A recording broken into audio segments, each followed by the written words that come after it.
All right, welcome to episode number 3 of Milwaukee Music Lessons. My name is Alex Bennett. I'm Robin Bennett. And thanks for joining us for the next one. So we've got a little bit of a shameless self-promotion topic this week. We are going to be talking a little bit about ear training. Shameless plug. Yeah. We'll insert that graphic afterwards.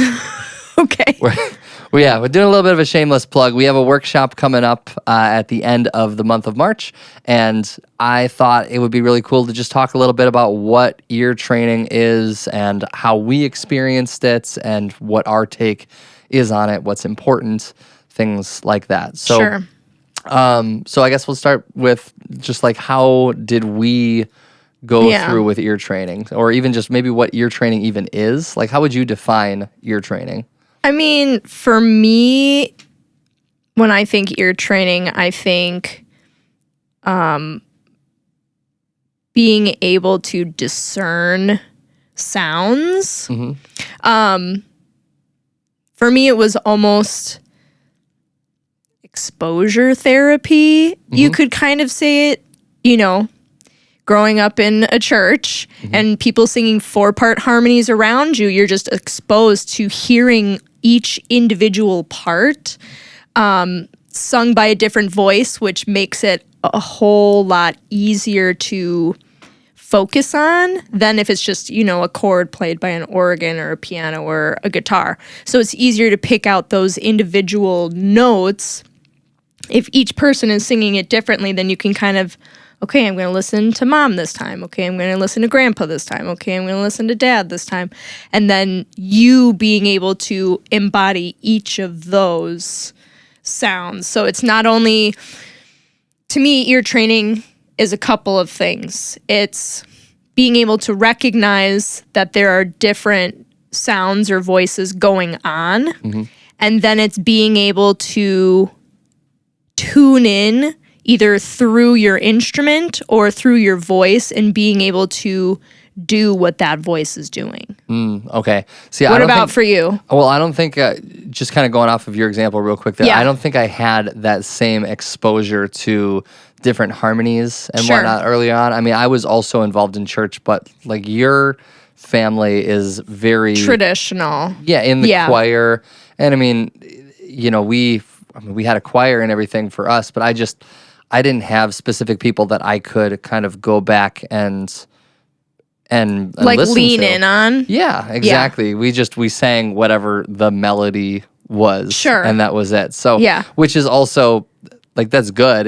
Singing anytime you're developing your internal ear is really good. Mm-hmm. But yeah, so I liked kind of where you started, which was training to discern sounds, because I think when people think of ear training, they primarily think of melody and harmony. Yep. But ear training is also very much about rhythm too. So for sure. Even if you're just like in the percussion departments, having ear training is very, very important.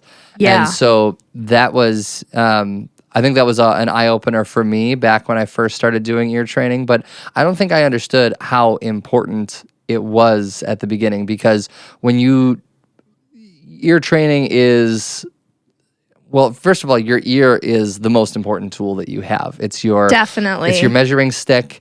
It's your, what you use to kind of weigh the scales and figure out where you're at. And so I've been saying a lot to my students recently, which is if you're not sure whether or not you're getting it right, maybe don't focus so much on the technical. Maybe just spend time listening to different songs, or to the song that you're trying to accomplish. Right. So, and just to kind of reinforce that idea a little bit, when I first got into the band that I'm in now, Sons of Scotty, which at the time was the Toys, I got a call like 8 or 9 days before a show saying, "Hey, our guitarist can't make it." Yeah, our guitarist can't make it.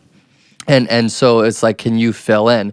And so they had like 42-ish songs, something like that. Mm-hmm. And out of those, maybe I had learned 6 or 7 of them. Sure. And so I needed to go and spend as much time. So before I even started playing, I spent the first 4 days just making a playlist and listening as much as possible, because I do remember this. Yeah, I couldn't. Sitting in the car being like, hey, I got to listen to these songs. Yeah. You just rinse and repeat them. And that strategy has worked many, many times for me with lots of different bands and organizations. So. I don't know who said this to me, but it's something that I've said and people that are close to me have said over and over. You don't really know a song, like a pop song or whatever, until you can sing every single part of it. So that means the main vocal, that means the harmony vocals, that means the guitar line, that means the drum line, that means the bass line. If there's like trumpets, all those different things. There are some songs where the guitar line is very present, and you can just sing along with it when it comes up. There's one that popped into my head just now. Like everybody has one of those where it's like, yeah, I can sing this specific guitar solo from this song. And you go back and forth between the words and the guitar solo. But the real challenge comes in, can you sing the guitar part for the whole song? Can you zoom in and really focus and sing the guitar part for the whole song, not just when it's the most prominent, when it like comes in at that solo? I remember one of the very first ever workshops that I put on. It was for our church, for St. Paul's Muskego, and it was supposed to be kind of an ear training workshop, but it was more focused on like critical listening. Just can you sit and can you pick out all the different pieces of a particular? Because at the time that was kind of the big thing. It's like you're missing more than you realize. And so the way that I started this demonstration off was I picked a song. I picked Watermelon Man. Yeah. Which is really funny because I thought it was such an obscure song. And then there's a commercial that's been coming on lately that has been using it, and I can't remember what it is. It'll pop up on YouTube, and I'll see if I can. Because of you, I played that for my students when I was teaching music stuff, and I just played it, and they came in, and you got these middle schoolers going, what is happening right now? It's a really funky tune, especially when you find out. Listen to it, it's and especially so crazy. Once you find out what the instruments are that they're playing at the beginning, because they're like African nose flutes that are going on. It's amazing. It's like what a weird. It's so good. So anyway, but what I did was when I started this demonstration, I started at like a minute to a minute and a half into the song, and I played just a short snippet for maybe like 10, once 15 all the seconds. Instruments were in. I asked everybody in the group. I said, how many instruments did you hear? And they would go like, I heard drums, and I heard bass, and I heard guitar, and I heard a piano, and maybe I heard a flute or something like that. So a lot of people were like 4, maybe 5. If somebody was feeling really bold, they might say 6. And then we would say, okay, cool. Let's listen to it one more time, make sure we got your answer right. And then after that, we would go all the way back to the beginning. And the beauty of that song is that they layer it in every with the single time. So you can totally hear every single line that comes in slowly but surely into the song. And so by the time we got back to where we were in the song, I'm just sitting there with my hand like counting the number of instruments that come in. And I don't remember what the final count is, but I think it's in the double digits. So I'm explaining to them like, hey, look, there was like 13 parts that were inside there, and you caught 4 or 5 of them. So that just lets you know like how much you might be leaving on the chopping block. And to be fair, in that case too, the point also was that there's a lot of times the band that we were in, it's like 5-6 people, and we're trying to cover a part that was recorded by maybe like 20. Sure. And so you're having to figure out like what's important, what's not important. Are there ways that you can blend different parts together? If there's 3 guitar parts and I'm one guitar player, how do I pick which one is? Sure. But like just to be able to identify what all those parts are, that takes time and that takes work. That's not exactly a skill that you develop overnight. That's a lot of experience. It's a lot of listening, a lot of experience. And something with that listening is just so powerful. Being able to say, oh yeah, there were 3 guitars going on at once. How do I choose which part of each is the most important?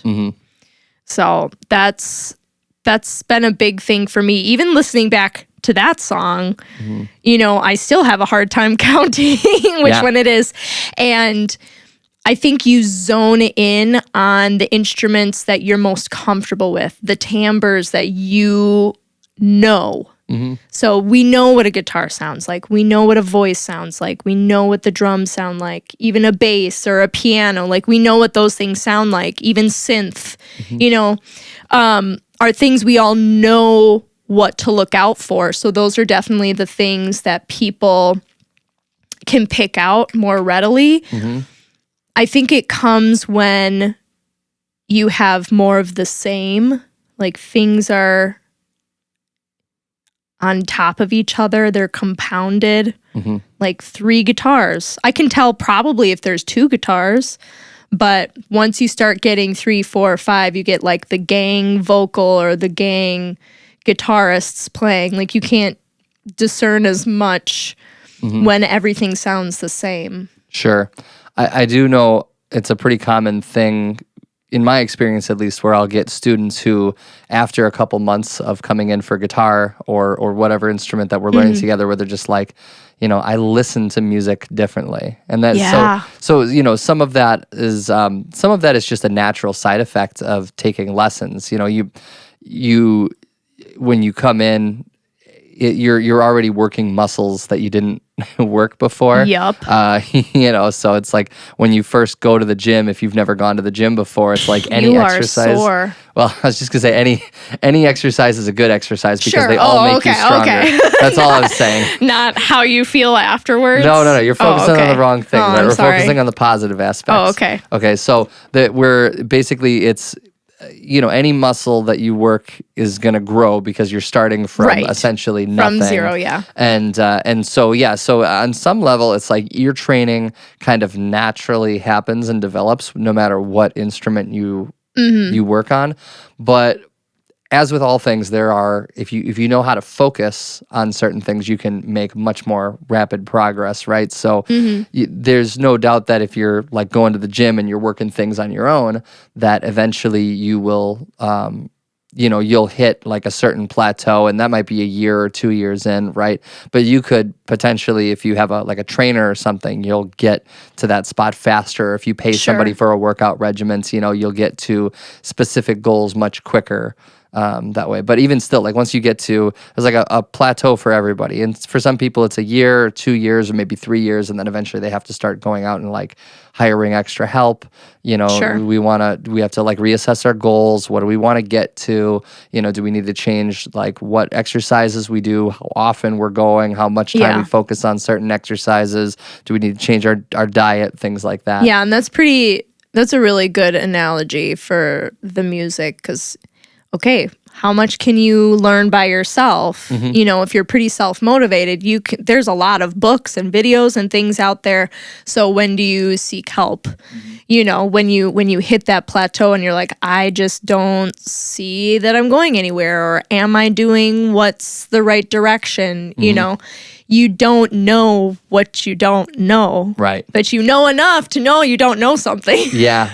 Well, I think you especially need help from other people. Not to get too off topic here. It's just like we'll get getting a different pair of eyes on it, a different perspective. Yeah, sure. And I mean, I think back to like me, when I started my first couple of years playing guitar, I had a pretty rapid jump. Not at the beginning, like the first year was really slow, and then when I started making rapid progress was when I started getting involved in like community aspects, and we've talked about that in another like playing podcasts. Out and jams. Yeah, exactly. Playing out and jams and just having people that I could like practice with and be in a band with. And some of those people, it's like, I shouldn't say some of those people, all those people were ahead of me when it comes to how much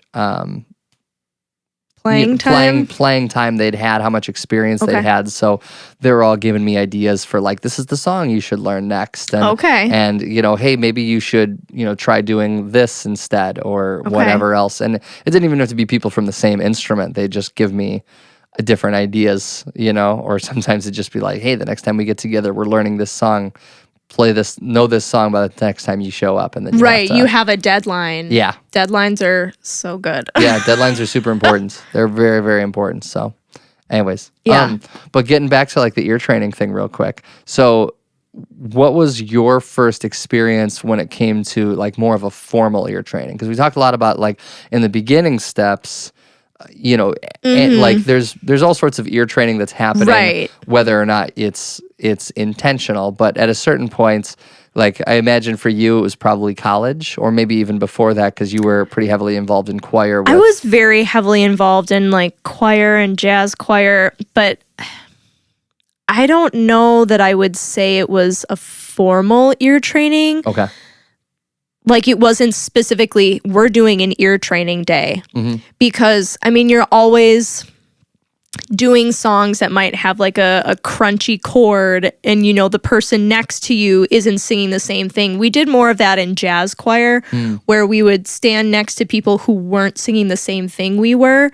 And so that was kind of I guess you could call it ear training, but it was more of how confident am I that, one, I'm singing the right note, and two, I am in tune with the person next to me. And that's what I think being in a band is like. I haven't done a lot of band stuff, but I'm assuming like you need to hear what all the other instruments are doing and know your part in that. Am I the melody? Am I the harmony? Should I be louder than the person to my right, but quieter than the person to my left? Learning that balance of it.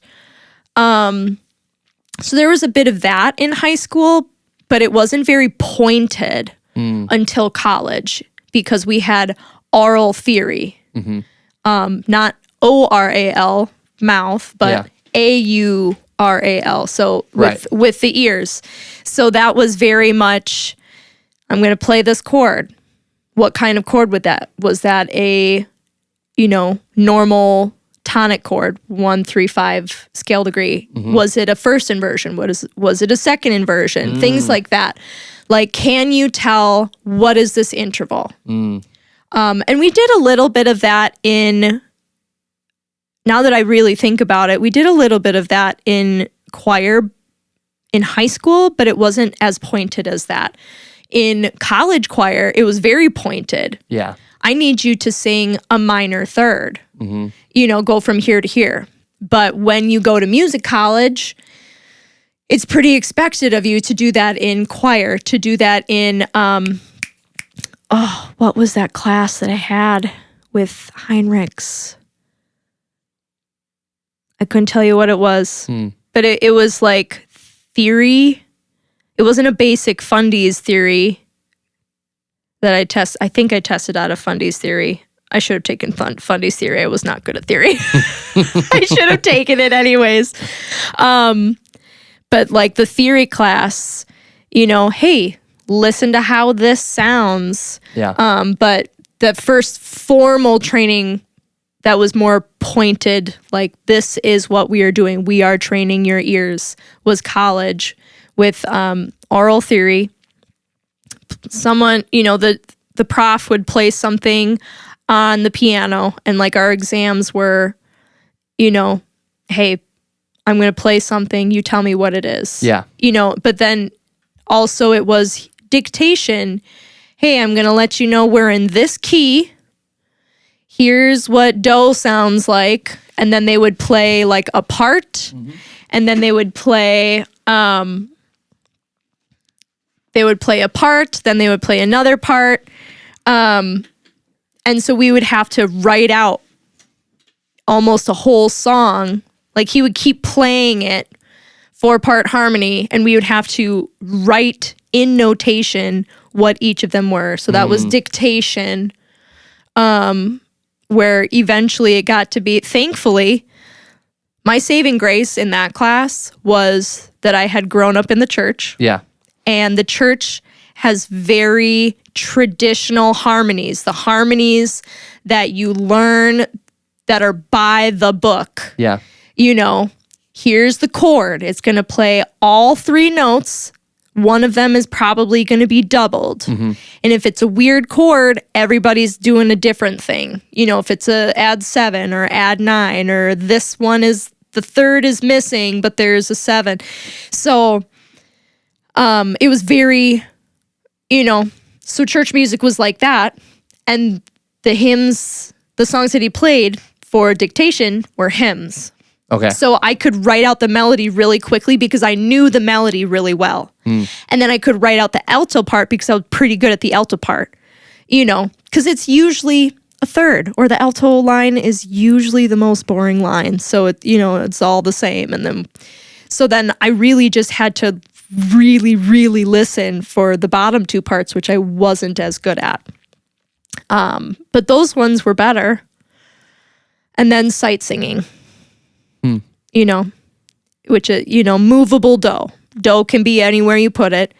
It doesn't have to, you don't have to have perfect pitch. Just pick a do, and then sing the scale from there. And then be able to read the music and choose in your head, okay, that's a mi, so do, mi.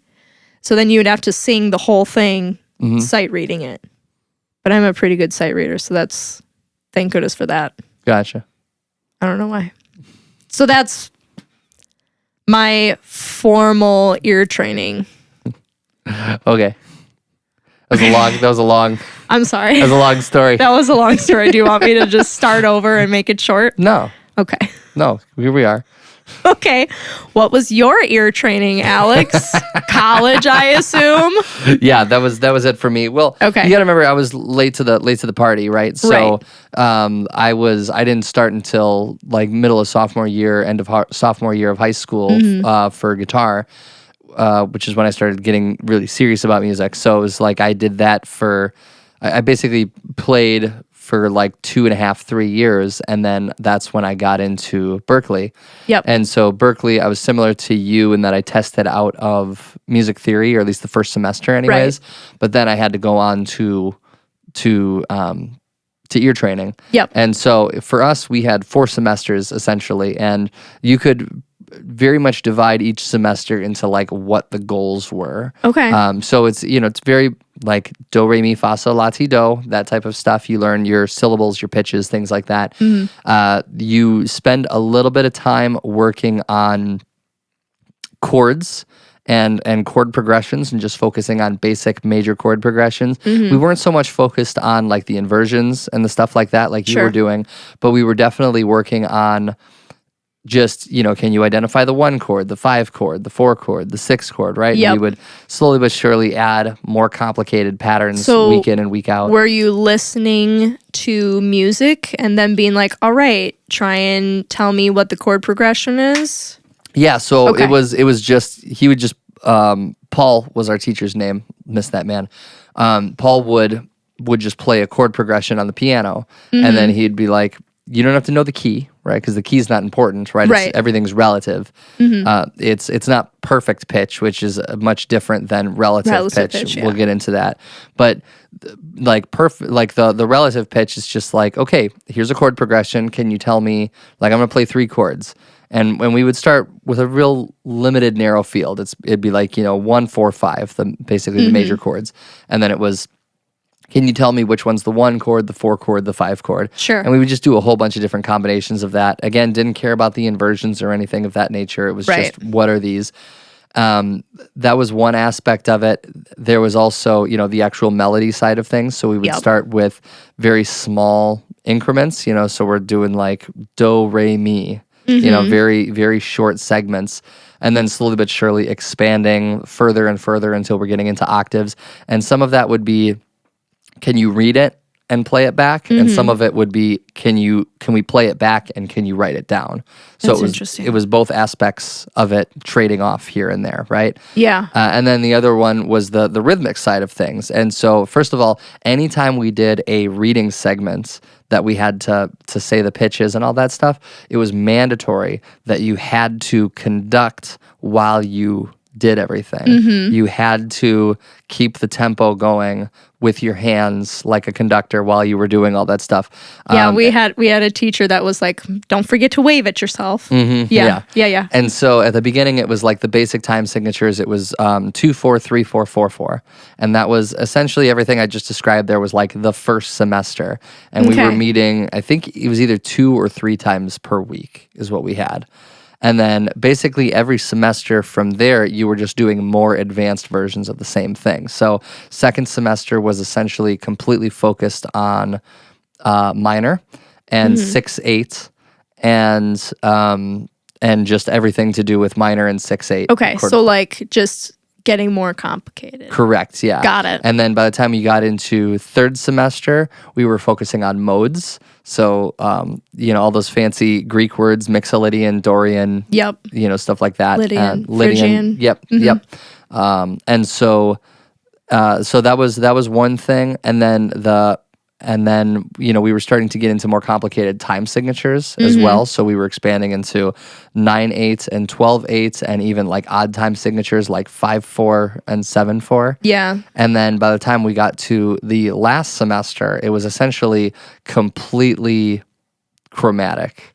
It's like, okay, we built up all these rules, but slowly we're going to break all the rules. That was exactly it. Yeah. And even rhythmically. That's jazz college for you. Yeah. And then rhythmically, like we were doing heptuplets and septuplets. So we were doing things in like groups of 5 and 7. Yeah. I didn't get that unless it was in drumline. That was like the only time I ever did stuff like that. It was quite wonky. But the funny thing was too, so there was a very distinct moment in the last semester, the fourth semester, where somebody asked the professor, and they were like, excuse me, when the F are we ever going to use this?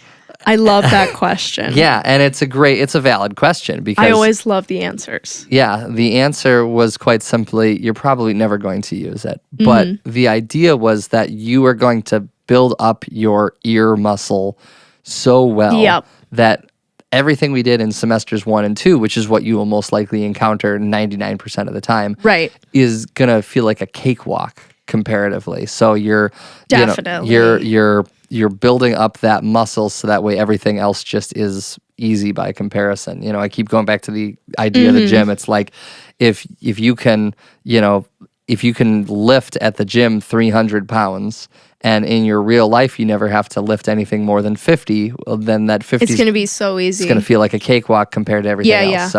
Yeah. So that was the idea. But also, I think, so a lot of people compare learning music to learning a language. Yeah.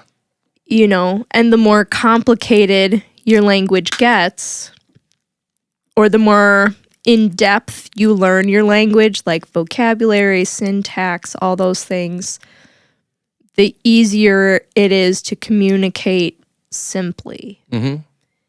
You can be more efficient, more direct with the way that you talk to people. So just like that. Yeah. Even being knowledgeable of how far you can go is a kind of freedom when you're playing, right? Yeah. So it's like, I know that I can go and dabble in all these other things. I know what's out there. And you can pick and choose, okay, I'm going to stay in this, first realm, but I can pick and choose to reach into the deeper, weirder, wonkier stuff every now and then and be like, hey, I'm still cool. Yeah, well, and that's the other thing too, is like to communicate clearly is to think clearly. Yeah. Yes. And that was the other thing that was, my brain was doing the thinky bits.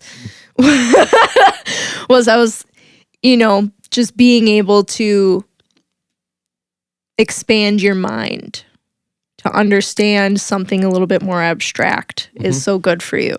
Yeah, and you can as you start to simplify things, it makes it easier for you to access them later, and it makes it easier for you to communicate and explain your ideas effectively. And there are times where, like, as you want to learn things quicker, and as you want your band, your team to increase faster, it's like those terms and those ability to recognize things quickly are super, super important. Right, because you can just say, hey, the chord, you've done this before, where the lead sheet has the wrong chord on it, and you're like, hey, I was listening to this and I was playing along with it, and they actually don't play this chord, they play this other one, but they were trying to simplify it for the normies. So I joke. But there are times where you've been like, that's not the right chord that they're playing there. Yeah, you can hear it, and it's like, it's funny because I think a lot of times people subconsciously think that, but it, you know, there's always that doubts in the back of your head where it's like, is it me? You know, or is there something else that's all the time, or is there something else that's not coming together? You know, I'm always the problem. That's how I feel whenever I try to do harmonies. You know? Yeah? Like, yeah, you and I are completely reversed in that regard, where you're funny. You're like, when it comes to vocal harmonies, you're just like, oh, just pop them on, right? And me, I'm like, I really have to think about it, or at the very least, like if I, harmonies. There have been times where you're like, no, I want you to sing this one, and I'm like, okay, I'm struggling a little bit. I'm like, okay. Well, here's the thing: is if you let me sit down with a pen and a piece of paper, I can figure out whatever harmony you want. That's where my theory side of things really starts to take over. But if I'm like in the heat of the moment, you know, if we're just riffing and I have to come up with a harmony on the fly, then I struggle. Okay. I'm a pretty good riffer. Yeah, I know. I know. I can just, that's like the only superpower I have, is that if they need me to sing with someone the next day, I can pretty much pull something out of nowhere. Yeah. And just, oh, by the way, can you sing harmony on this song tomorrow? Sure. Yep. And I feel that way about guitar. Yeah. But when it comes to vocals, I'm not anywhere close to that. So I think what I need to get better at is being able to explain how I do that. I don't know how I do that. I think it's been a part of me for how long? That's something that's ingrained in you for so long. Where it just comes so naturally at this point in my life where I'm just like, I think back to when I first started teaching in general, that was one of the arguments that I got, because when I first started teaching, I had only been playing for like 5 years. Yeah. And so I thought in my head, like, I'm, you know, even though I was going to Berkeley, I was just like, you know, I'm not a professional, like how would I know? Sure. But one of the advantages that I found was that when people would ask me questions like, how did you get past this thing? It was fresh in my mind. Sure. And so I was able to think like, I remember exactly how I got over that. Mm-hmm. And so whereas some of the older guys who they had been playing for like 20, 30 years, they didn't think about that anymore because that was like a lifetime ago. So far past them. Yeah. So they were just like, I don't remember how I got over that. It's just always been something. And obviously that doesn't solve problems, so that makes it harder. No, but I think teaching, I think we've hit on this before. Probably. Being able to teach it makes you understand it better. Mm-hmm. Plus, if you're starting teaching right when it's fresh in your mind and you keep seeing people who have that same problem, that teaching moment stays in your mind. So even though you are far past it, you're still able to be like, hey, I remember when I was going through it, but I wonder if you remember getting over the hump so well because you've taught how to get over the hump so many times. That's true. And in my case, because I've been doing it for like 13 some years now, or whatever it is. I know I'm an old man, but I've, you know, so some of those things, but even there's also some of those things too, where I still don't realize what got me to that point, you know, cause I was a teenager at the time. So you're not thinking as clearly. And I'm sure when I'm 60, I'm going to look back at myself now when I'm 30 and be like, I wasn't thinking clearly back then. but it's like, I don't know, as you do this more and more, every time I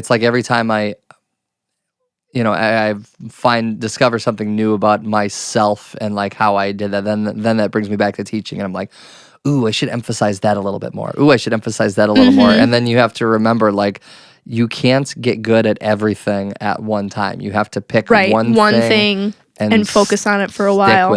Stick with it. Until it becomes you're doing it automatically. Yeah. The trick is not to do a whole bunch of things at once. Yeah, mediocrely. It's like to pick one thing and get really good at it. And then when you can do, maybe we've talked about this before too already, but it's like, when I get people who are like, well, how do you sing and play guitar at the same time? It's like, well, first I could do one and then I could do the other.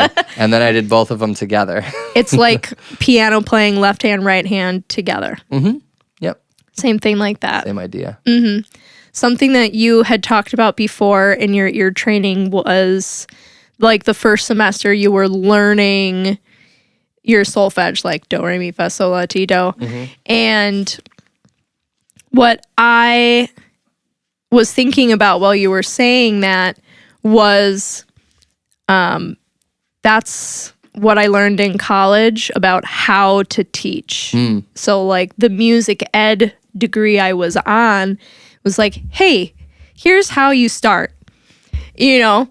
So and me. Mm-hmm.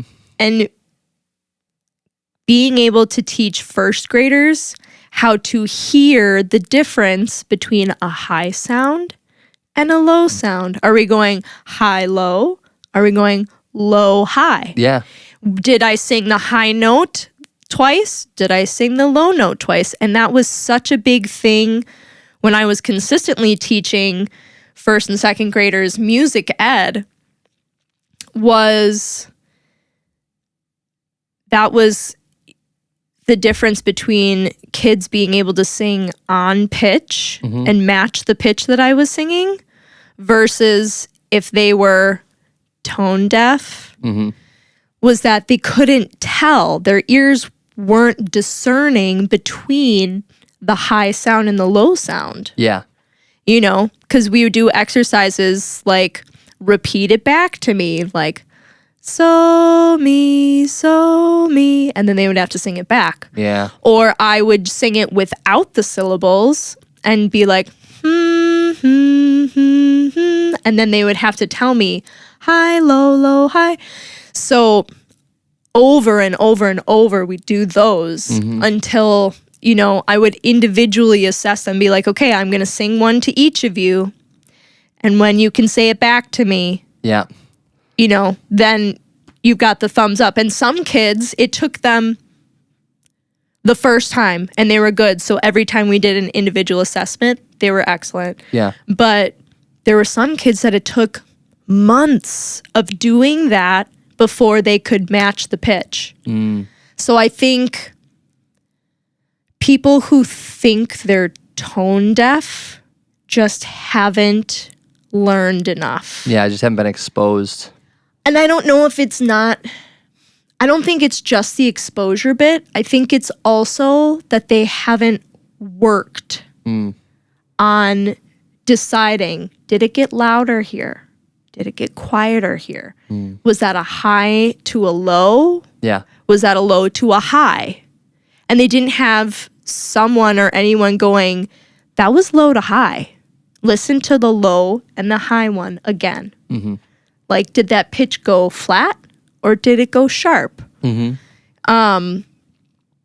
I was recently watching a video and I'm like, okay, how do I get one of my students to be able to match pitch better? And it just kind of brought me back into that thing that you had talked about, which was your first thing was being able to learn all the pitches. And, you start with the 3 whatever. Yeah. And then you just focus on those and then you grow out from there. Yeah. That's also one of the reasons why at the beginning of guitar playing, we spend so much time focusing on like every time you pick up your guitar, make sure that it's in tune. Yeah. Because you have to, you need to make sure, like, one, it's important to learn your strings. But 2, on top of that, you're going to physically hear, like, you're going to see on the tuner when it shows that it's low, and then you're going to have to hear what it sounds like when you go, and then right, bring and the lands on the pitch. Bring it up a little more. And so I still remember when I was student teaching, we did ukuleles, and the way my co-op taught the kids to hear the tuning of a ukulele was "My dog has fleas" or something like that. Yeah. Bum bum bum bum. I never understood that. I remember reading that in a book, and Did you really? Yeah, because I taught ukulele before, and I'm like, I never understood that because I was like, that has nothing to do with the strings. It has nothing to do with the strings. It's just a way to get it in your head and be like, oh, that's weird. Okay. It just makes it an earworm. Gotcha. So that I remember it. I don't even how many have a years dog. later? No, exactly. How did he get fleas? My dog has fleas. I don't know. Yeah. I don't know if we pulled out a ukulele if that would be the same pitches, but it would be probably close. Probably. So. I don't know. Anyways, we've been going on for quite a while here. Quite some time. Sorry. I'm a rambler. It's an interesting topic, you know. I was born a rambling whammon. It's an interesting topic, you know. We could spend a lot of time talking about this. Yeah. But anyways, check out, for all of our active students, definitely check out the workshop that we're going to do on the 31st. We're holding that over at the Bridge MKE, which is just down the road from our location on 76th in Oklahoma. Monday, 6:30 to 7:30. Will be hosted by yours truly. So if you get a chance to make your way out there, definitely recommends that you come by and say hi. It'll be a good time. We're going to have a chance to build a little bit of community. Obviously, there'll be a bunch of other people who will be there and, experience it in person. It's a little bit more beneficial when you get a chance, and you Definitely. can, we'll have sections for Q&A, and you can ask questions, and I think it'll be really good, really beneficial. So. I think you should make sure to add Watermelon Man. All right, I'll see if I can work that in there. Of course, now if they watch the podcast episode, then they're going to know the answer. They're going to know the answer already. Exactly. Okay, we're testing them, finding out who's keeping track of what. So loyalty. Loyalty. Anyways, thanks so much for watching to the end here. My name is Alex Bennett. I'm Robin Bennett. And we will see you guys in the next episode.